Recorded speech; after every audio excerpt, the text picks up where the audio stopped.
Hey guys, what's up? Welcome back to Vivaan's Wheels. Now here's an interesting figure. Ever since its launch in 2015, Hyundai has sold almost 1 million units of the Creta. And that translates to a Creta being sold almost every 5 minutes. That's a staggering figure, and very few cars have managed to get to that point.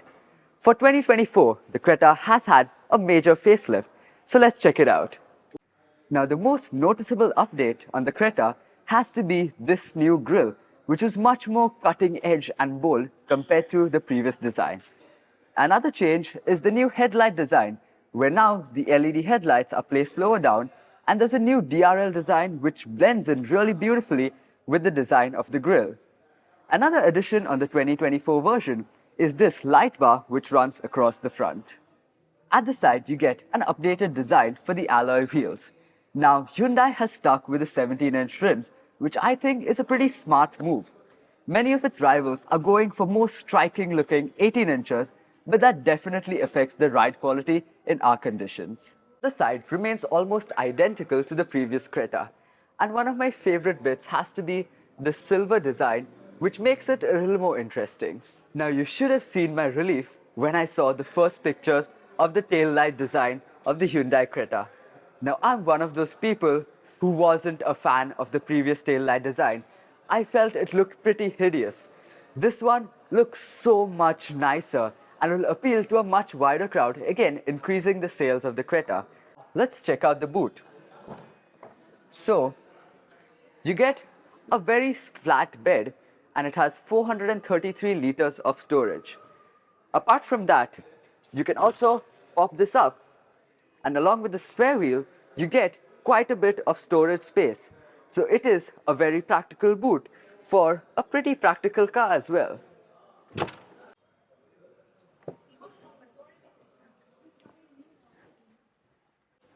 But now we are in the interior of the 2024 Hyundai Creta. And the first feeling that I get is they've played it beautifully with the color schemes on the interior. So the seats on this particular variant are fabric, but they're finished in this nice light white color, and it's the same finish on the dashboard here. Then you have piano black inserts on the dashboard around the aircon vents, as well as where you have your HVAC controls. Now the best part of that is you have this copper insert which runs along the dashboard, and it really adds a lot more flavor. A beautiful detail is that the same copper color has stitching on and piping on the seats. So it's all beautifully tied in. So coming to the technology front, you get two twin 10.25-inch displays. They're beautifully integrated and they don't look like two separate slabs of screen. So coming to the infotainment system, it is a beautiful unit, very responsive and crammed with features, typically Hyundai. The other 10.25-inch display is your instrument cluster, and that too has a lot of information on offer, and the quality is very crisp. This steering wheel, and it's the typical Hyundai steering wheel that is found on many other cars. Next up, these seats, and they're wide, comfortable and supportive, and I don't think there's anything I would like to change on these. Then in the center here, you have physical knobs for your volume, and you have these toggle switches for the aircon controls. So very well done Hyundai there for retaining the physical knobs. This, being the manual, has the gear lever here, and you also have a wireless phone charger along with a USB A type socket, C type socket and a 12-volt socket. So a good move again by Hyundai to keep the USB A type port, because many manufacturers are only doing the C type port now. In fact, the i20 N line that we have, it only has C type ports. So for any device that needs an A type port, you need an adapter. Now let's speak about the practicality on offer. So you have this nice little storage space where any small knickknacks that you might have can go here. The glove box is very large, and along with all your documents, you will be able to fit a fair amount of stuff in it, and it's cooled as well. Two cup holders here, well sized, and a very decently sized center armrest with storage. The door bins are standard, and you will be able to fit a 1-liter bottle in them. So on the practicality front, pretty good. Coming to the quality, overall, everything is nice. There's absolutely no cheap plastics that you might find. Fit and finish is decent.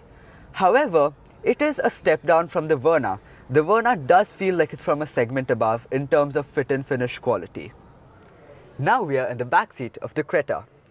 This seat is set to the driving position of a driver of about 5 foot 8 inches of height. Yes, I know this is the passenger seat, but it's set at the same level. I'm 5 foot 8 inches in height, and as you can see, I still have a fair bit of knee room remaining. Footroom is plenty, and so is the headroom. I can also enjoy the views from that beautiful panoramic sunroof. Now the Creta is full of niceties in the back. Let's start off with this sunshade, which is an absolute boon in Indian climate, and I feel all cars should start getting it now. Next up is you have this small cubbyhole along with two USB-C type ports. Now that's an interesting thing which I'm seeing for the first time, and it's again a very good move. Most cars usually have a 12-volt socket at the back, which is pretty much useless because you rarely end up using it, but two USB-C type ports, so your devices are taken care of.